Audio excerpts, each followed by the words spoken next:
A man's life was tragically cut short while working along the John Compton Highway. John Alexander, 56, was part of a crew dismantling billboards along the roadside when he was struck by a passing vehicle. The billboard remains in his yard following the incident. According to eyewitness accounts, Alexander was on the shoulder of the John Compton Highway engaged in removing billboards to be relocated along the Monjiro Grosley stretch of road. An eyewitness described the moment of the incident. I said, "I'm coming from where I come from." Then one tax again away.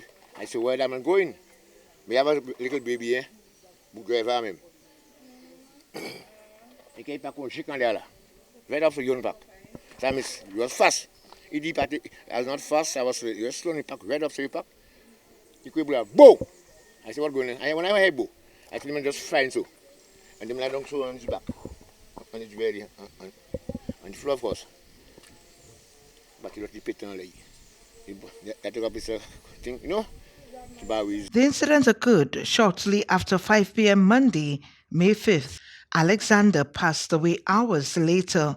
The Royal St. Lucia Police Force Traffic Department is currently investigating the circumstances surrounding the accident. His common-law wife, Alison Leos, was the last person to see him alive. She recounted that she left to retrieve personal items for Alexander at the hospital, only to be informed upon her return that he had succumbed to his injuries. He spoke to the doctor, telling him like his back was hitting him, and he wanted to he was lying down on his back, and he wanted to turn because he was trying to turn, but he was trapped, and they told him that he could not turn. So he said he felt like he was choking.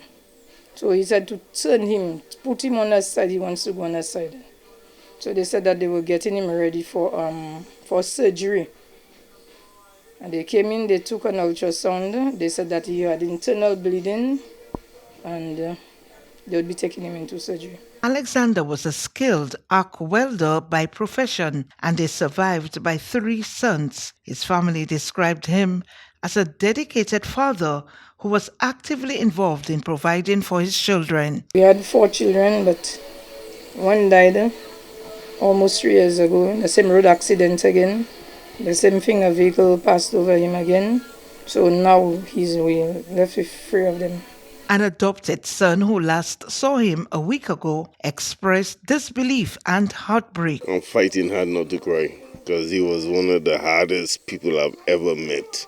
Watching the yard, you could see what I meant. All the billboards in Lucia, he's the one that did all them. So right now the thoughts is positive but still negative because he was the best guy, but somebody took his life. Even though it was what it was, but I don't believe it. The police are urging anyone with additional information about the incident to come forward as they continue their investigation into the tragic event. St. Lucia has so far recorded a total of 5 fatal road accidents. Cecil Actil, MBC Prime.